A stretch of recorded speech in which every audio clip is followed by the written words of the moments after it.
Yeah, hi everyone. Thanks for joining us for this evening's talk. I'm Justin, Skulk is here, and we have Alicia, our speaker. I'm just going to quickly do our customary sponsor thanks, and that's to NML, who sponsored us since 2012, and IO, who have been sponsoring us for a couple of years, and they allow us to, pay the bills and bring these events to you. So thanks very much to them. Skulk will introduce Alicia, but before I do that, just please note that you can type any questions that you have for Alicia in the YouTube live chat, and they will be visible to us here, and we'll share them on the screen. So if you have any questions, feel free just to type them as we go along, and we'll save them, and then we can have a discussion of all those questions at the end of the talk. Okay, I'm going to hand over to Skulk to introduce Alicia. Cool. Hey guys, Justin, I assume you guys can hear me okay? Yeah. All good. Cool. So as you guys can see, Justin's background is pretty dark, and that is not that's not a StreamYard filter. That is in fact the ESCOM special. Yeah, I will be running most of tonight. I think he has power again at 8 o'clock, so if we're still around, he can maybe hop back in, and my power goes off at 8, so this is modern problems require modern solutions. And also, as the universe would have it, I actually moved houses on Wednesday, so half the stuff is still in boxes. Which means that I don't know where my webcam is just yet. So you guys are also going to have the pleasure of just looking at a static image of me while you just hear my voice, my disembodied voice. Cool. So with that out of the way, it's actually very interesting. Like, I think the first talk Alicia did for us back when we were still Cape Town front-end development, we actually did in collaboration, I think, if I'm not mistaken. Yes, and that was on ES6. That's correct. And it's actually so weird thinking nowadays, just like how ES6 has just become like plain JavaScript. It's actually like pretty weird just doing like a talk on like a specific JavaScript specification. So I think that just shows like how much time has elapsed since, where ES6 was just like almost a thing on its own. And like it's I think also very fitting that you speak to us tonight about TypeScript. And your kind of experience with TypeScript and so forth. This is actually a topic that's been requested quite a bit, and Okay.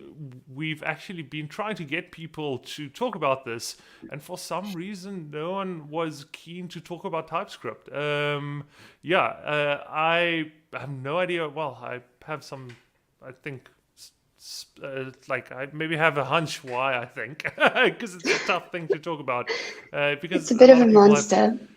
A lot of people have a lot of like very strong opinions about TypeScript. But with that, and that's maybe a great segue. I'm happy to have you introduce yourself, Alicia, and then just take it from there. Thanks. But just quickly before that, I just want to once again remind everyone that please, questions in the text chat, and I think we can either, Alicia, you can stop and check if there are questions when you want, or we can just do a big like Q&A at the end. I'm happy to leave it up to you, but Okay. The rest of you guys, please leave questions in the text chat, and we'll get to them as we go. Cool. All right. Okay. And with that, I'm happy to hand over. Thanks, Skulk. Thanks, Justin. As Skulk said, I've been sort of part of the beta group for a while. Not very active in the last couple of years, but really happy to be here again. My journey into development actually started out about 5 years ago now. But before that, I was actually in publishing. Made the shift to development, self-taught developer, as I'm sure a lot of you are. I'm currently actually living in the UK, and I work for a UK-based company called Feed It Back. And the business, their job or their business is actually to help those in the hospitality industry to gather data by consolidating feedback from our smart surveys, the ones that we build, and then as well as like social media reviews and social streams, and providing useful and insightful reports to improve the customer offering of our clients. So yeah, I'm currently working on a really interesting new project that we are looking to launch early next year, I think. And one of the reasons that I wanted to chat to you guys about Typescript tonight, and this is as also just a precursor, it's a very high level introduction to Typescript, because this was the first time that I actually came into contact with Typescript properly and learned how to work with it. And these are the kind of things that I use on a day-to-day basis, and that I think is really important to know if you're just starting out in it. So yeah, what will we be covering today? I'm going to chat a bit about what TypeScript is exactly, then go into a brief history of TypeScript and where it came from and how it's kind of evolved over the past couple of years. I will touch on the benefits of using TypeScript and also when not to use TypeScript, and then give you an overview of very basic and necessary types that you will get to use often if you decide to use TypeScript. I've then just got a list of useful resources that I consult on a very regular basis, and I think we can then just go to questions at the end, if that's okay with everybody. So yes, what is TypeScript? The TypeScript website actually defines TypeScript as an open source language which builds on JavaScript, and which is one of the world's most used tools, by adding static type definitions. TypeScript checks a program for errors before execution and does so based on the kinds of values. So it's a static type checker. TypeScript is a typed superset of JavaScript, which means that it adds rules about how different kinds of values can be added. And by adding a superset of JavaScript, it allows you to use the same syntax. So, you know, if you know JavaScript, you can use TypeScript. As mentioned before, TypeScript is JavaScript, but with some added static type definitions. And right now you might be asking, but, you know, what are static type definitions? And to explain that, I'm going to just take a step back and just talk about JavaScript, which is a dynamically typed language. And this basically just means that a variable can take on any type. So if we look at the example variable that I've got on the screen right now, called anyType, if we instantiate the variable without, or if we just declare the variable, so let anyType, we can assign anything to any type. So we can assign it a string, we can assign it a number, and we can assign it a Boolean. We can even assign it an array or an object, you know, whatever tickles your fancy. And while there are a lot of benefits to this, the downside is that it becomes really difficult to predict how something should or should not behave. So in order to help other developers better understand your code and to try and minimize bugs, you could add comments to your code or add in checks to make sure that the correct types of values are assigned to your variables. And an example of that is in the bottom right corner of your screen, where you'll do sort of an if type of custom ID is a number, then you do something, but if it's not, throw an error because you actually want custom ID to be a number. But this type of code can be very verbose, and that's where TypeScript comes in with its static type definitions. It provides you with a cleaner and easier to read code base at the end of the day.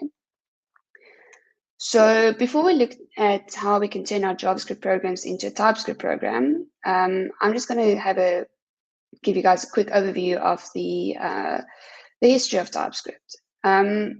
It's a very, very young language, which was only developed internally at Microsoft over a course of 2 years, starting in 2010, if we can do our maths correctly.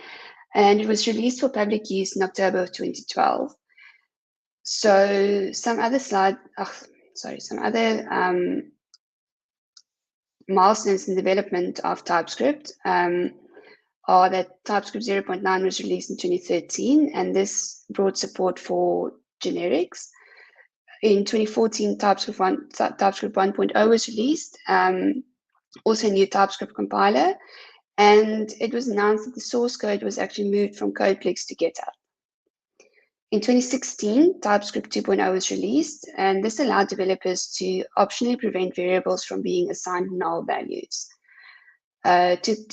Moving on to 2018, we introduced to TypeScript 3.0, and this included many language additions such as tuples, ingress parameters, and spread expressions and generic res parameters.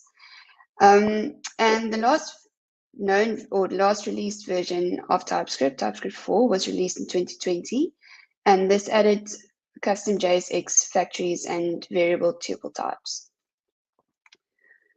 So before we get stuck into the basics of TypeScript, I wanted to just share a couple of benefits to using TypeScript, but also highlight why it might not be the best choice for your project. So TypeScript generally provides better developer experience. Your code is already documented. It is faster and easier to spot bugs in your code, and it's also easier to debug your code. And this you will kind of see become evident as we go through the types and how to type your JavaScript program.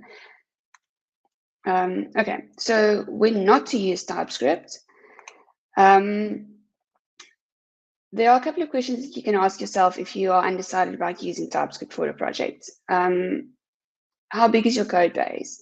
Are you building a small project or a prototype? Is it a large application that needs to scale? Small projects, prototypes, it's probably more efficient to not use TypeScript, but if it's a large application that you want to be able to scale, it would be a good idea to reach for TypeScript. You can also look at how many users are contributing to your code base. If you are the maintainer of an open source project, for instance, using TypeScript will just make onboarding new developers so much easier. Is the effort worth the benefit? A lot of times, not everybody on your team necessarily knows TypeScript. So if you want to implement it, there's a very good chance that it might take a bit longer time because you will need to learn something new. And, what's your deadline like at the end of the day? Is it something you need to push out in a month or 2 or 3 months' time? Or is it something that you can kind of build on gradually? And then as well, like I've said earlier, what are your team's capabilities? Is it somebody who is comfortable with JavaScript?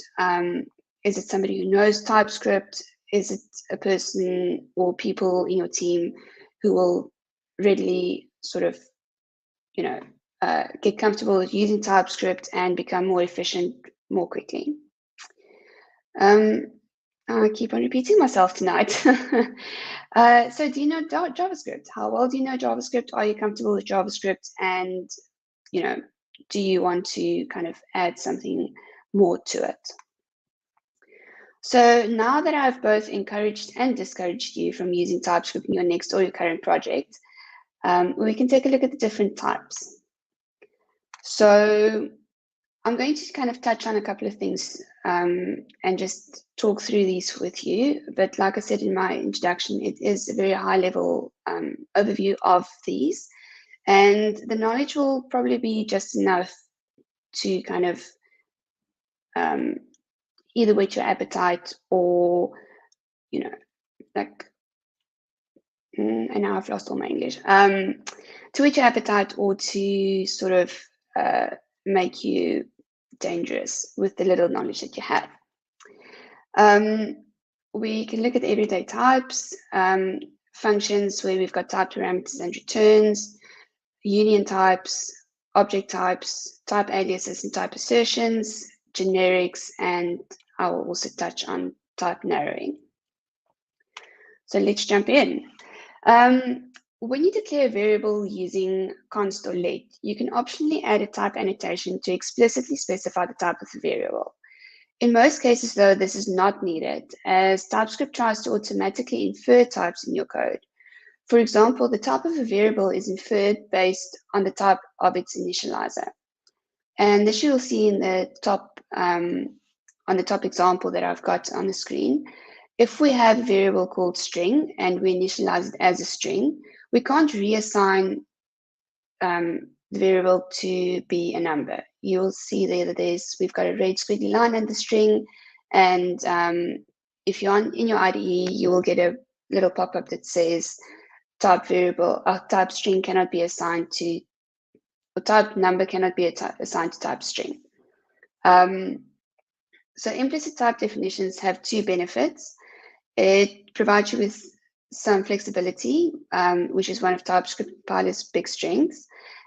As unlike other strongly typed programming languages, we don't need to define the type for everything in our code.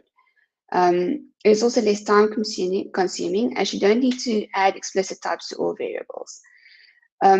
Explicit type definitions just means that you explicitly annotate the type of the variable. So you'll see in the third and fourth examples on the screen that you've got let my number, and then you have a colon and the word number, and your variable is assigned. On the bottom, you'll see that whenever you want to use my number and you hover over it, you will see that my number has to be a number. Everyday types that we use, we will look at primitives, booleans, strings, numbers, and arrays. But now that we have the understanding of why we might want to explicitly annotate variables, the natural question would be, how do we apply these types to our variables? And like I said in the previous slide, you append the variable with a colon and the desired type that you want to use. So when you look at arrays, it's slightly different, as TypeScript is about being more explicit about what types are expected. So your notation for defining arrays will also look a little different. So if we look at the myString array, we've got the word string, and next to it, you've got the square brackets, which will show that it's an array of strings. And similar to my number array, you've got the word number with square brackets, which will tell you that it's an array of numbers. So a couple of additional types that are not JavaScript specific that is introduced by TypeScript is any, tuples, and enums. Any is something that you kind of need to avoid at all costs, as any allows you to assign any type to a variable, which is the basic equivalent of just disabling type checking. And yeah, I've got this example at the top for you again, where it says let any variable be any, and TypeScript will not complain if we change the variable, or if we change the type that we are trying to assign to the variable. Tuples allow you to define an array that contains a fixed number of elements with certain types. And essentially, a tuple type is another sort of array type that knows exactly how many elements it contains and exactly which types it contains at specific positions. So if you look at the right side of the screen, the bottom, we've got the string number pair. One thing to also note is the use of type, and I will get to that in a couple of slides. So string number pair, the type for that would be an array where you've got the first element as a string and the second element as a number. Lastly, the last additional type that I'm going to discuss is enums, and these allow you to define friendly names to sets of numeric values. And to be quite honest, enums is something that I've kind of had trouble wrapping my head around. And in my opinion, you know, unless you kind of really understand it very well, it might be best to hold off on it, hold off on using it. Okay, so enums are a feature added to JavaScript by TypeScript, which allows for describing a value which could be one of a set of possible named constants. And unlike most TypeScript features, this is not a type-level addition to JavaScript, but something added to the language and runtime. And as you can see from the example, the enum can be used as a function parameter or as a return type. So we've got the enum of print media, and we've got newspaper, newsletter, magazine, and book. And if we kind of make use of it, you'll have it as a return type as print media, like we said, but also you can also add it to your parameters. Now that we've kind of touched on functions when we looked at the enums, we know that functions are the primary means of passing data around in JavaScript, and TypeScript allows us to specify the types of both the input, which is parameters, and the outputs or returns values of these functions. So when we look at parameters, when you declare a function, you can add type annotations after each parameter to declare what types of parameters the function accepts. And when a parameter has a type annotation, arguments to that function will be checked. So this means that it will make sure that if we have a first name and last name as string, if we try to add a parameter that is of type number or type Boolean, we will get an error message from TypeScript telling us that we can't do that. Returns, you can also add return type annotations, which will appear after the parameter list, and you'll see that in the second example, where you've got the function and the number after that. And much like variable type annotations, you usually don't need a return type annotation because TypeScript can infer the function's return type based on its return statements. But some code bases will explicitly specify return type for documentation purposes, or to prevent accidental changes, or just for personal preference. But what happens if we have a parameter that can be of different types? For example, what if we have an ID that can be consumed as either a number or a string? So the first way to combine types is to use a union type. And a union type is a type formed from two or more types, representing values that may be any of those types. And we refer to each of these types as a union's members. So TypeScript will only allow an operation if it is valid for every member of the union. For example, if you have the union string or number, you can't use methods that are only available on a string. And this could be problematic in your application, as you might want to, make use of different methods on these different types. And the solution to get past this would be to narrow the union code, very much the same as you would in JavaScript without type annotations. And we'll chat about type narrowing in just a moment. But sometimes you'll have a union where all the members have something in common. For example, both arrays and strings have a slice method. And if every member in the union has a property in common, you can use that property without narrowing. Apart from primitives, the most common sort of type that you'll encounter is an object type. And this refers to any JavaScript value with properties, which is almost all of them.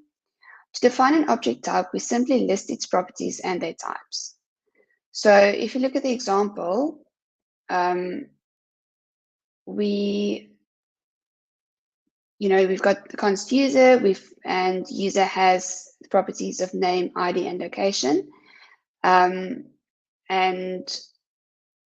in the display user details, you will see that the type can be defined as name string, ID number, and location string. So what I haven't shown in these examples, I have shown that, is that you can also have optional properties in your definitions. And to show this, you add a question mark after the property name that is optional. And this just basically means that should we encounter a function where something, or if parameters are added to a function and the parameter is not necessary, it can be excluded, and you will not get a TypeScript error saying that it's necessary for you to include everything. So with object types and union types, So So we've been actually using object types and union types in the examples before by writing them directly into the type annotations. And although this is convenient, it's common to want to use the same type more than once and refer to it by a single name. It also kind of makes your code very verbose if you want to use your object types or your union types directly in the type annotations.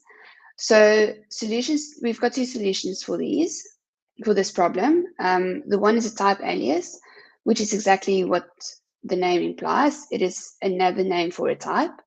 And you can use a type alias to give a name to any type. It does not have to only be an object. Sorry, I just want to take a sip of water.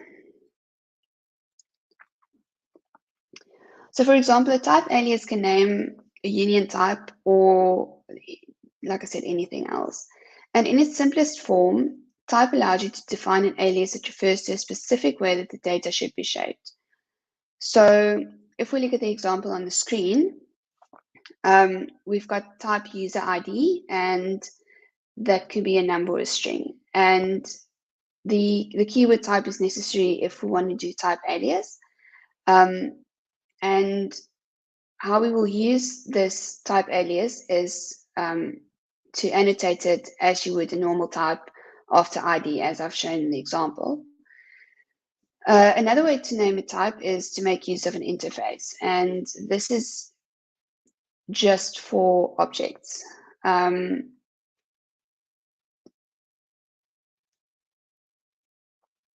So just as we have used the type alias, the example works just as if we had used an anonymous object type. So TypeScript is only concerned with the structure of the value we pass to it. It only cares that it has the expected properties. And this is what you'll see at the bottom. Whether we use a type alias for user or an interface user, the annotation will look the same, and the end result in your TypeScript code will be the same. So let's take an example of the code on the screen. We have a function that takes a parameter that can either be a number or a string. And if we, for example, need it to be a string in this instance, we will need to be able to call the .string method on it if the received value is a number. And like I've alluded to earlier, it can become pretty verbose if we have to say if type of ID equals this, then do this, else do this. So what is the example? So what do we do in this case? How do we still use our union type, but also make our code a little cleaner and nicer to look at and easier to read? We narrow our type. And yeah, so the way to do that is to use the type guard, type of, and kind of check which type is the parameter variable that you've added. So at this point, we've learned how to type basic functions in TypeScript, and this can get you to write pretty type-safe code, but a type-safe function can also be pretty limiting. So the question is, how would we make a function that is very type-safe more reusable? And if we look at the example, the top example on the screen, we've got a generic function and we've given it a value. The value's type has to be number and the return type will be number. But we can't use this generic function generally as we wanted to, because whenever we try to provide it with a parameter that's not a number, you will get a TypeScript error. And the solution for this would be to use generic types. So as you can see in the second example, we've got a user and the user has a property name and the name is of type string. So if we want to use the exact same function as above, we use the angle brackets, and we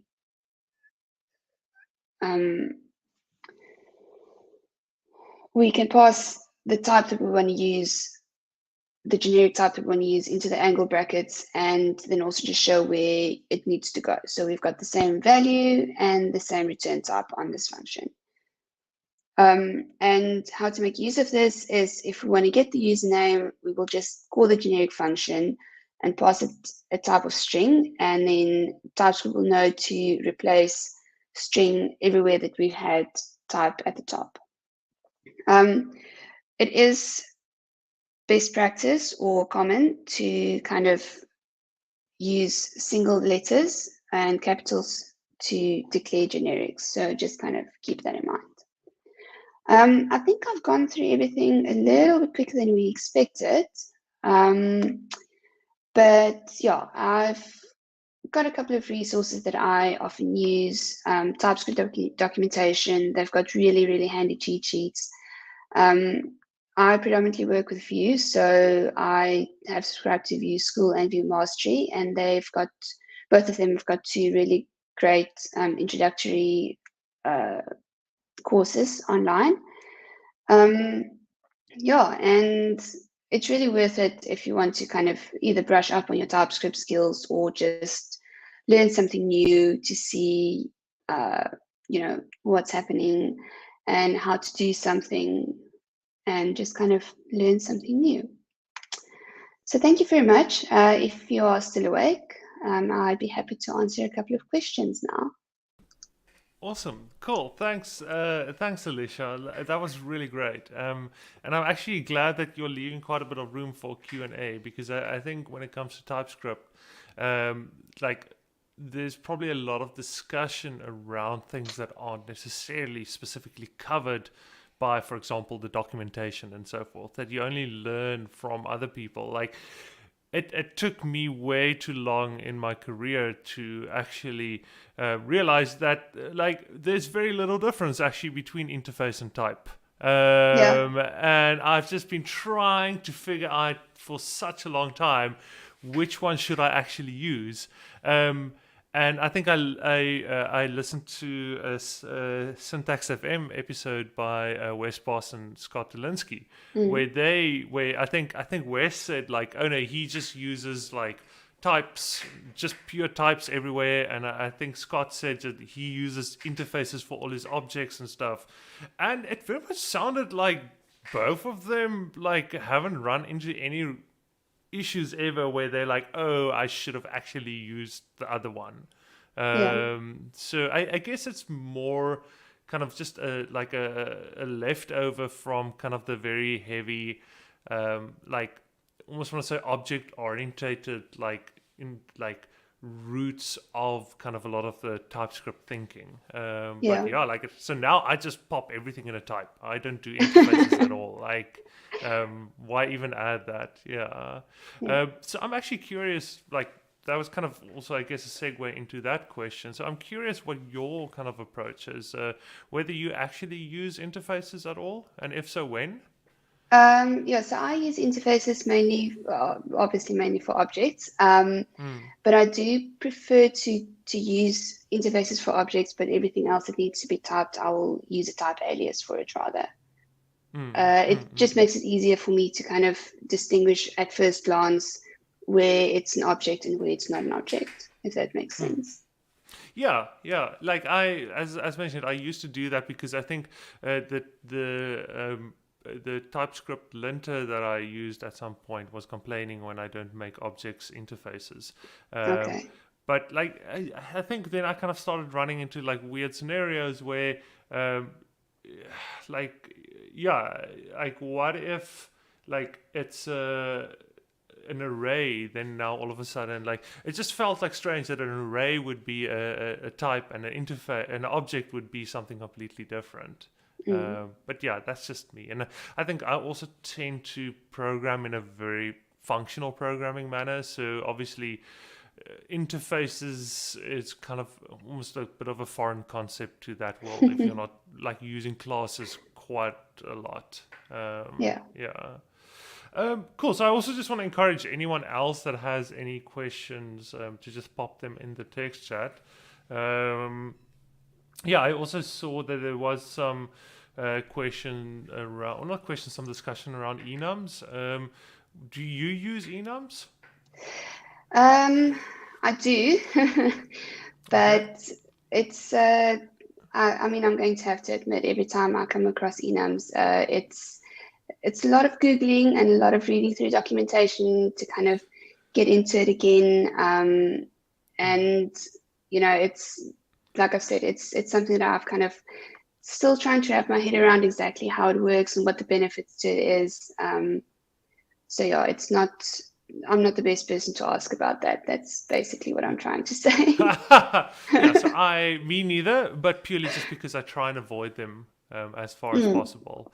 I think and this is maybe one of my critiques against TypeScript, is that I think TypeScript really breaks kind of the single responsibility principle of like computer science. That it's a static type checker, but then it also is a compiler. Well, not anymore, but up until kind of we had the Babel compiler for TypeScript, it was a compiler as well, and it also adds new functionality, and it also does polyfilling. So, or not polyfilling, like transpilation. So I kind of understand that, and specifically they don't necessarily set out to create as like a means of static typing.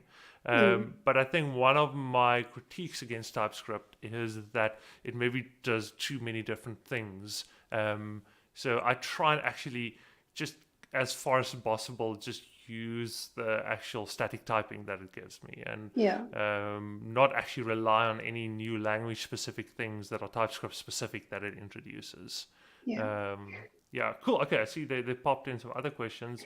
So one thing that I'd just like to comment kind of on that is, so my approach to this has kind of been, so I thought that it would be beneficial to kind of try to read through documentation and go through everything, and it just becomes so extremely overwhelming at times, because there's so many things that you kind of need to. Okay, so I'm a Vue developer. I sometimes call myself a framework baby. So I started learning development on a framework, and because I've always kind of been working on frameworks, I don't necessarily have all of the base knowledge, and I'm not as comfortable with the base knowledge of JavaScript as I kind of think it's good to be though. So if you start looking at stuff like classes, for me personally, that was one of the things where you kind of look at JavaScript, you look at TypeScript, and suddenly you've got this massive amount of knowledge that you sort of try to cram in at once.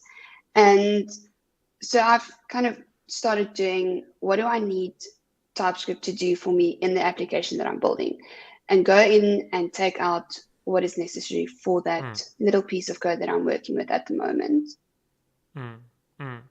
Yeah, and I think that's a very sane approach. Like I actually tend to keep a lot of my types in a separate file and just like pull them in. I try and also avoid doing declaring types and interfaces and things in my actual code files themselves, because once again, maybe this is just like from being burnt one too many times by tools. I try and, as far as possible, separate the concerns of my tools. So I actually think that's a very sane approach. And I also think, like, knowing you a bit, like, you probably don't give yourself enough credit in terms of the whole frameworks thing.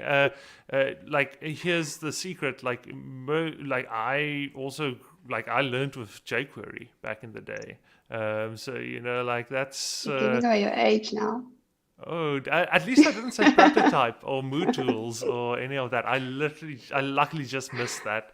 But yeah, I think that's just the way people learn. And I don't find kind of a purist approach especially as someone who has a lot of students, where you say, I think there's value to the fundamentals, but there's always this interplay between actually using some type of abstraction and then retroactively learning some of the fundamentals, and then going to an abstraction again and so forth. Cool. And also, sorry, and I also think that development as a whole is moving forward so quickly that you really can't. There's no possible way for you to go sit down and learn everything about every language that you actually want to do, and that's also the kind of skill that you need to, I think, learn to take out what you need when you need it, and have a solid base, and then build on that. No, 100%. Cool. So there's a lot of questions. So let's maybe start with one by Martin. So he says that I assume he's specifically here speaking to whether TypeScript would be useful at all here. So he said, imagine I'm building some kind of hobby app, use some type of random API endpoint. I wouldn't recommend using a random API endpoint, but I get what you're getting at, Martin. That returns a massive data shape. I'd like to type the data, but this is a hobby project, so I want to move fast.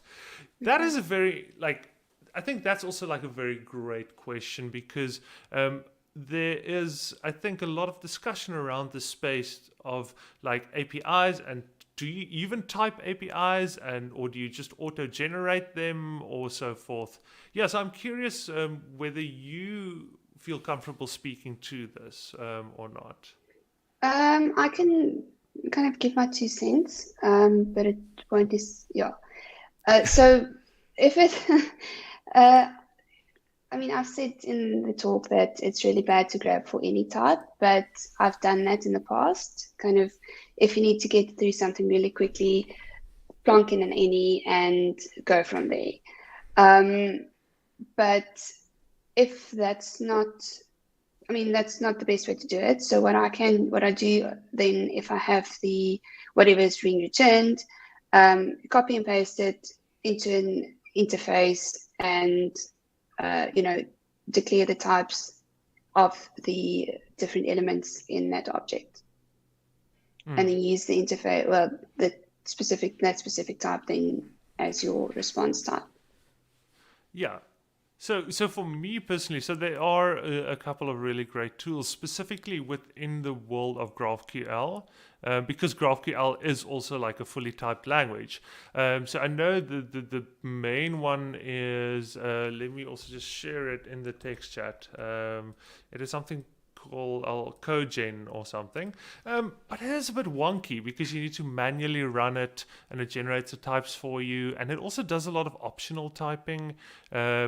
And it's sometimes I actually I personally don't find that much value from some type of auto type generation. To me, it's almost like I spend so much time actually configuring the tooling, and then even the tooling, I need to kind of override some of the stuff. So in some cases, I know for a fact that it's going to return a string here instead of a number.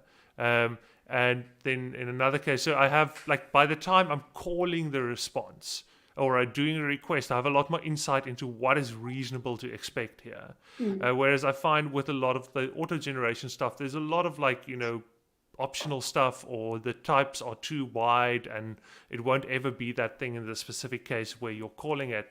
So I tend to actually just do the typing.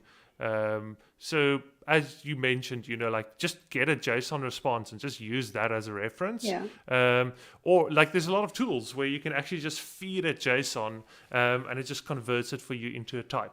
And what I also tend to do is, the way I code, I try to I have kind of a bit of almost a view model separation between my actual database and my actual client side. So there's usually a bit of a middle layer there that's a lot more strictly typed, and the API response gets transformed into kind of whatever. So that would be for example, my Zustant store in React, or my Redux store or whatever. And that's a lot more strictly typed than the API that I just use that gets converted into that. So it's I guess for me, if I were to speak to Martin's question, is that I think if you're moving fast, then like I wouldn't do typing for the sake of typing. I would rather just focus on what's important. And I think there's also like in the world of Agile, there's this notion of what is it called? I can't remember now. But it's kind of like a cord that you pull, which essentially I'll Google it in a bit. But it comes from like Toyota factories and stuff where they use this approach. But essentially, you don't preemptively, like I wouldn't preemptively type an API. I would just like make it as loosely typed as possible. And then once I maybe get an error or a bug or I can't remember what something is, then I add that to the type information and so forth. So you rather like reactively type your API as needed and on code. Yeah. Yes, Harold, that is correct. This is why I have you guys here. Thanks. You can be my Googlers.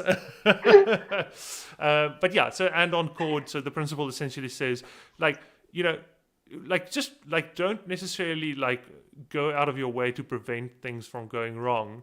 Just when it goes wrong, then you like reactively respond to it and fix it.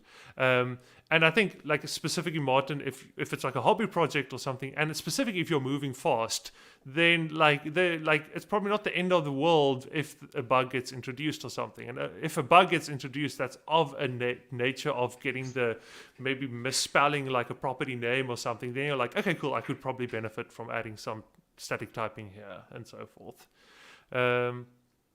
Cool. Okay. So yours is actually, sorry, yours is broken up into 2 questions. I only see the second part now. Oh. But yeah, so is there an easy way to type this data from the response? Okay. Yeah. I think we covered most of it. It depends on what you mean by easy. Automated, yes. There's a lot of automated ways. Is that easier? I don't necessarily know. It also requires a bit of maintenance and so forth.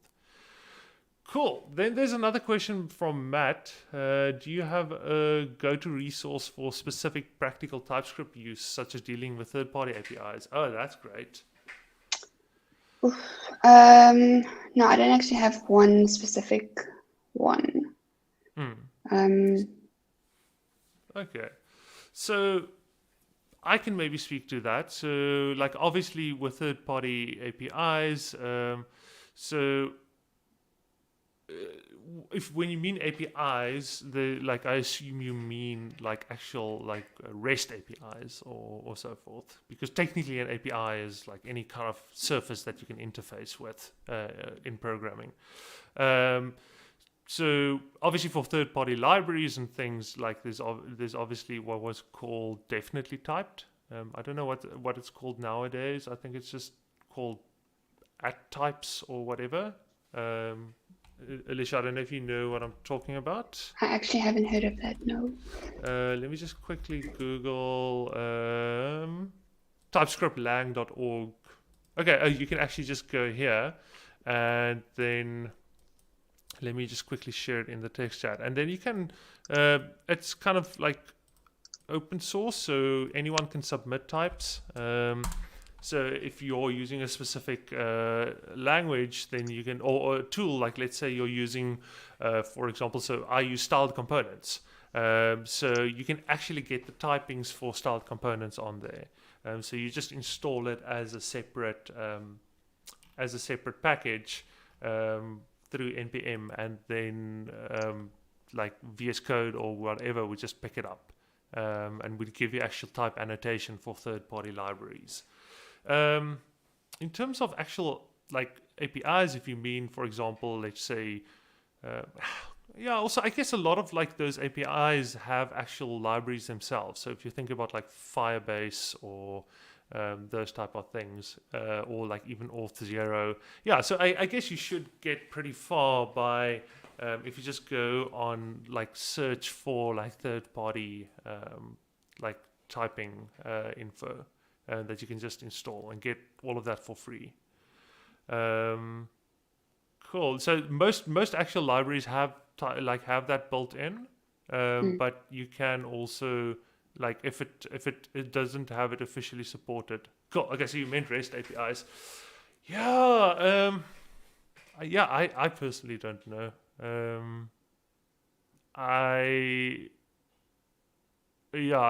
So if you maybe want to explore something like that, I know there is, and they were recently acquired by Netlify, a product called API Layer, which actually tries to kind of unify a lot of like kind of the APIs in the web. So if you're using like Stripe or whatever, all these like third-party like REST APIs that you can use to kind of being able to kind of use them in some kind of like standardized manner. I'd say if there's anything like that, they would probably be the people who would kind of like maybe provide some way of like getting typed information on third-party like REST APIs and so forth. But I can't say that I necessarily know about anything. Cool. So I see Peter just responded to Martin's question. Can I ingest it into type easily? Yes, I think you can. Do you do this at all, Alicia, or do you have a tool that you use to do this? No, so I often just do it manually. Okay, you're not as lazy as I am. I think you can literally just Google. I've used some of these with kind of a bit of success. So, for example, just JSON to TS. The only thing there is all that does is it just looks at the JSON files and it tries to create types that capture what is currently there. So if you it doesn't necessarily know what all the variations of this can be. So, if you get a value back and it's, for example, it's like union types, it won't actually type it for you as a union type. It'll just say string. Because it won't know what other things the server can possibly return. So you might need to be a bit of tweaking there, but I just usually pop it into something like that gives me the actual base structure already. And let's just a copy paste job. There are probably some more like tools that you can use with this CLI or in VS Code or something, but I don't know. For me, that gets the job done. So another question. Okay, no, like this is a different talk, Peter. Yeah, so yeah, that's a different talk. We're not touching on that tonight. And Harold is saying leave MooTools alone. Okay. I'm just glad I'm not the one here in 2022 defending MooTools. I'll let you do that. I don't want to hear that name again ever in my life. We just see. Cool. Yeah. So there's just also mentioned that enums can make things like magic numbers in code meaningful. Yeah. Like it's once again, I have done some enum work before, but I try and avoid them as far as possible just because of my approach. So very helpful, thank you guys. Do you think TypeScript will be required for JS developers? I'm curious to hear your thoughts, Alicia. Would you consider some knowledge of TypeScript kind of a given? And you'd be surprised if you hire a JavaScript developer and they don't know any TypeScript. I think as a JavaScript developer, you definitely know more TypeScript than you think you do. I mean, it's something, and I'm just going to give an example of stuff that we do in Vue, for instance. When you define your props, when you use the object definition way of doing that, you are already basically statically typing your props. Because you can go the type would be a string, and the default value you can set for that. So that's basically already doing what TypeScript can do for you. Should it be something that's a requirement for a JavaScript developer? I don't think so, but it is something that you can pick up really easily if you need to. And I think also, yeah, as you mentioned, like this concept of types isn't something that was suddenly just introduced by TypeScript. If you're old enough and you were writing like JS doc back in the day, a lot of like what TypeScript is nowadays was built on JS doc. And sometimes I even still teach my students like to do JS doc annotation before they actually like do TypeScript. And there's actually some interesting interplay there where you can actually write TypeScript in TypeScript files and import it as a comment, as a JS doc comment. So you're never compiling any TypeScript. You're just actually writing like your annotation information and then adding it as comments to your code, which is super exciting. For me, my response to this would be like, it depends whether you ask my heart or my mind.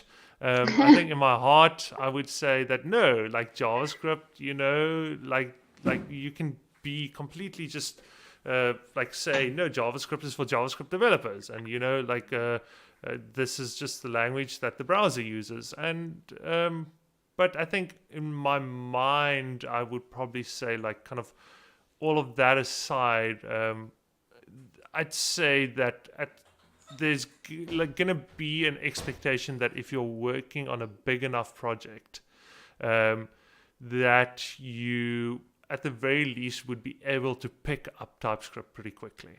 Yeah, exactly. Yeah. So I think it's almost the same like asking whether like, is it a requirement for a JavaScript developer to know a framework? And yeah, once again, like the purist in me would say like, no, absolutely not. But I think you're going to have a hard time if you don't at least know a single framework. And also if you don't, like you'd probably be expected in a job to be able to learn a framework pretty easily and quickly. Cool. So there's another question around if you want to convert your existing code base to TypeScript, how would you approach it? Any pointers, Alicia?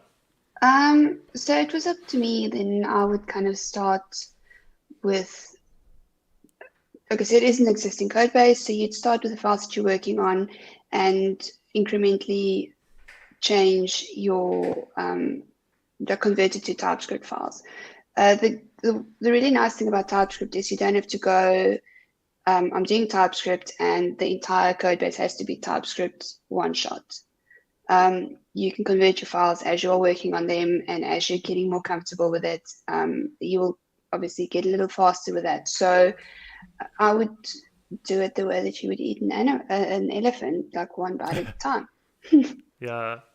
And like, I don't know, Alicia, if you're familiar with kind of like the way you can do the / I think it's like, you can say that at TS, I think it's check or TS ignore in your VS Code files. Yeah. So yeah, like maybe look at that and you can just actually decide, I just want to apply TypeScript to these files. And just start working file by file. But I think it's worth noting that the value of something like TypeScript is in terms of like the fact that most of your code is typed. It's almost like the any type. If there's too many things that are not typed, it actually starts losing its usefulness.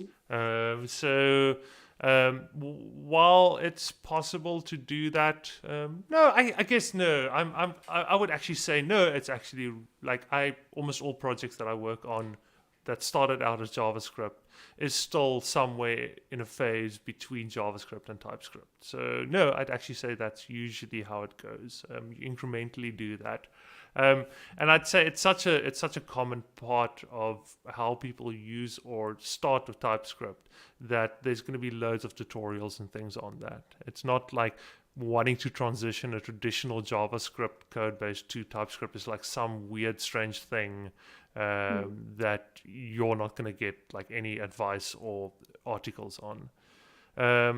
Cool. So I see Peter is having a question around the JSON to TS tool that I shared earlier, and he, for example, asked like,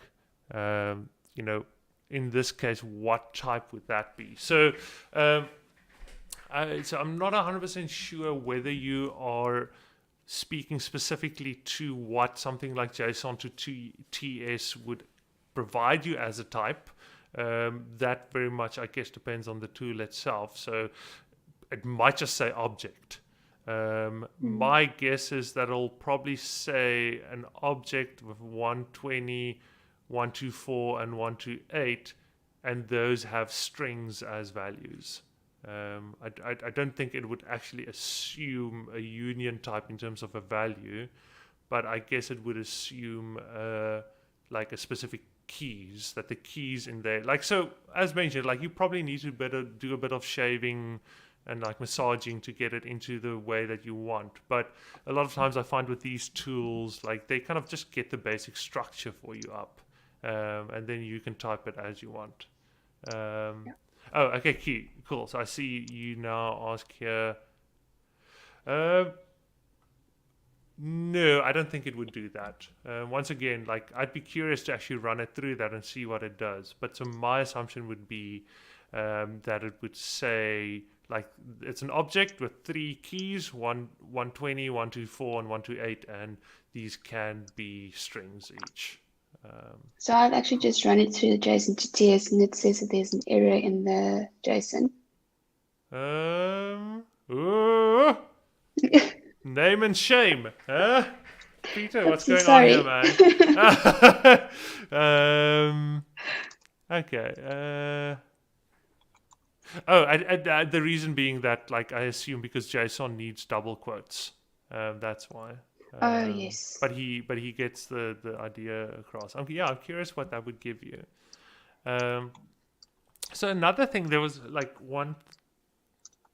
Like he says he's hand typing JSON. That's some handcrafted, like artisanal JSON there. That isn't like your machine mass produced JSON. So there is something else I wanted to mention, and now it's completely slipped my mind. So I'm curious whether there's any other questions from anyone else. So it might also just be worth kind of sharing just like telling people to actually look at the TypeScript documentation. I don't know, Alicia, whether you've kind of consulted it a bit or not. Oh yes, a lot. Yeah. And they've got they've got a playground where you can kind of see that gives you pretty good feedback, and a couple of tools as well that are really nice, and always the cheat sheets.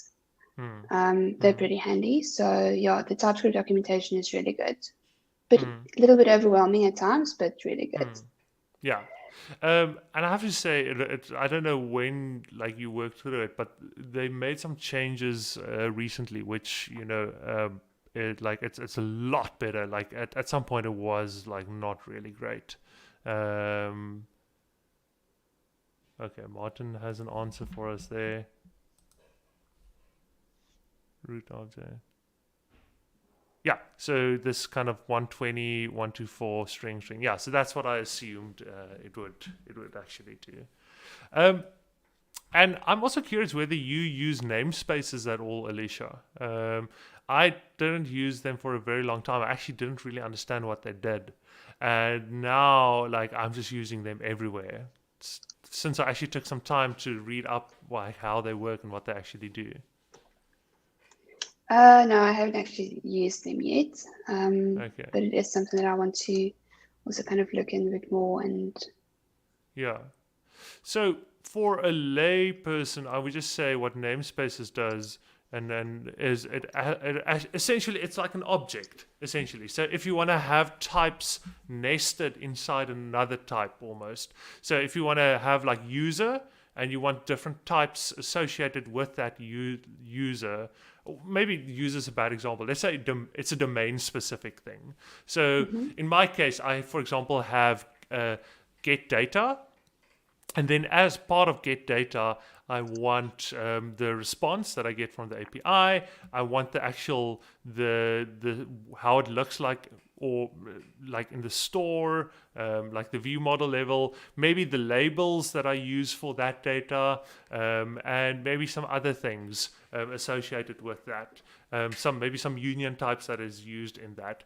So essentially, then you can just pull in, like get data or whatever as a namespace, and it's almost like an object in JavaScript, and then you can just say get data dot response or whatever, so you can then get a type out of that. And I think it took me a very long time to actually realize how that works, and I avoided it, which meant that I actually manually essentially namespaced all my types. So I would have like get data response second, get data response first, get data store array or whatever. So just because otherwise I would end up with just like I'd already have something called response. So that essentially just allows you to almost group your types really nicely when you kind of import them and like put them in like little like object-like containers almost, which is really helpful. Cool. So you mentioned Vue.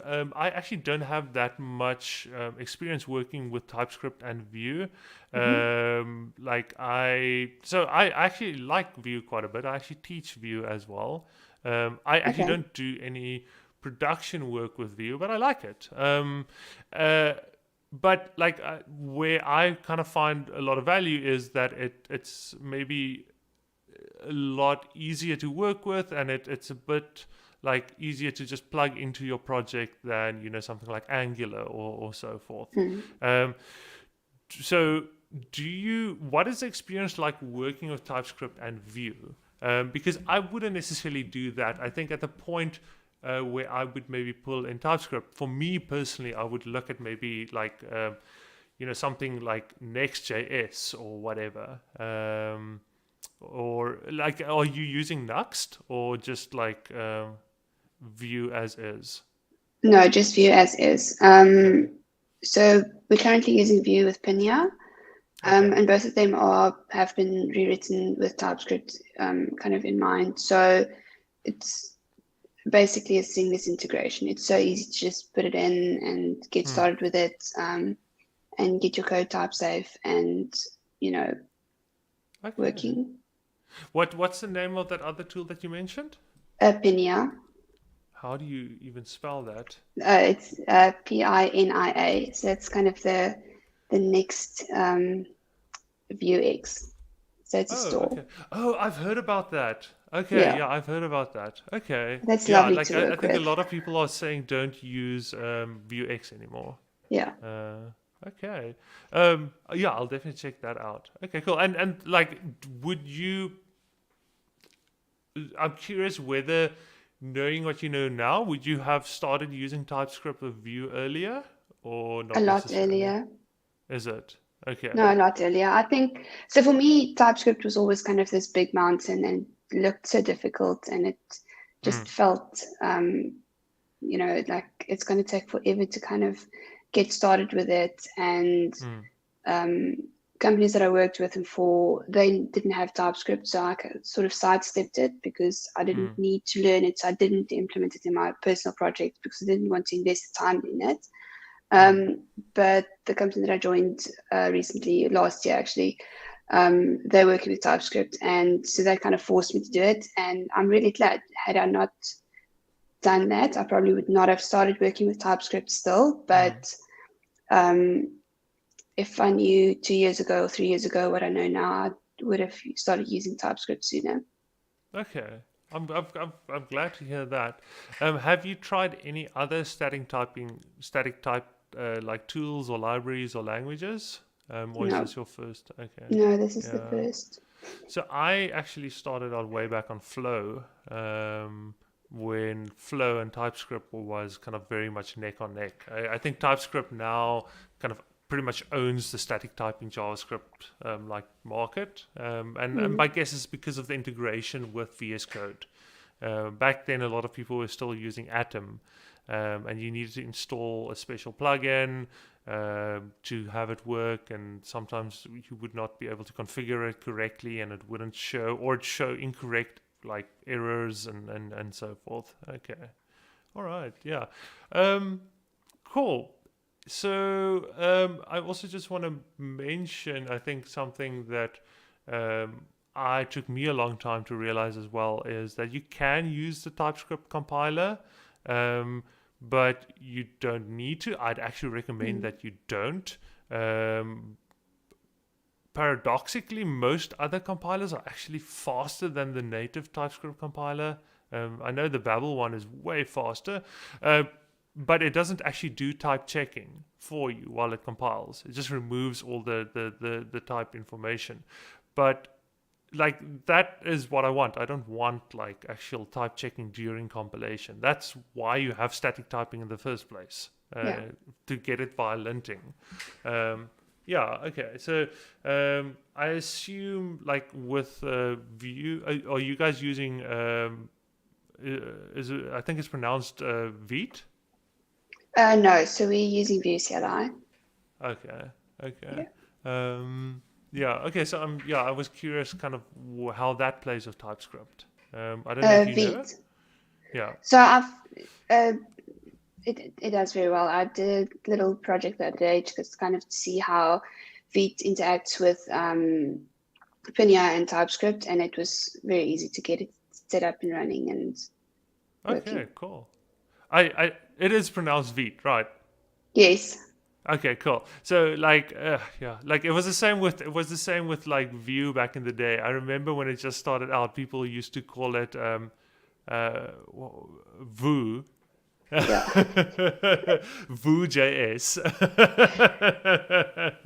So even you has an affinity for creating products that don't sound the way you think they would when you look at the word. So cool. interesting little fact. Vite is the French word for fast. Okay. So I think that's where the name actually comes from as well. Okay. Yeah, that makes a lot of sense. Cool. A lot better than something like Webpack, whatever that is. Cool, awesome. So I think that about covers everything from my side. I don't know if there's anything else that you like kind of want to share, or where can people get in touch with you, or maybe follow anything you're doing? Probably LinkedIn would be the best place. I'm not very active on Twitter. But yeah, if anybody wants to get in touch with me, send me a message on LinkedIn. That would be easiest. Okay. But thank you for the opportunity. It was really nice, and I hope to be back with another one soonish. Yeah, maybe even one on like Vue, or even Pinia. Pinia. Yeah, there we go. That would be great. Awesome. Okay, cool. All right. Thanks, everyone. Have a great day or evening or wherever you are based at the moment. If you are in South Africa, keep warm. As Alicia mentioned, you are in the UK right now, right? Yes. Yeah. Yeah. So I don't know what the weather is like there, but like, sure, it's cold down here. We are experiencing a heat wave, and everybody is close to melting. I think it's gone up to about 29 degrees Celsius today. So. That sounds amazing. We are stuck here in South Africa with like a cold front and load shedding. And no electricity. Yeah, you are living the dream up there. I'm sitting here with my webcam still packed somewhere in a box, like with my power about to go off in 10 minutes. Good luck. Cool. All right. Okay, great. Okay. Thanks, everyone. Cool. Thank you. Cheers. Bye.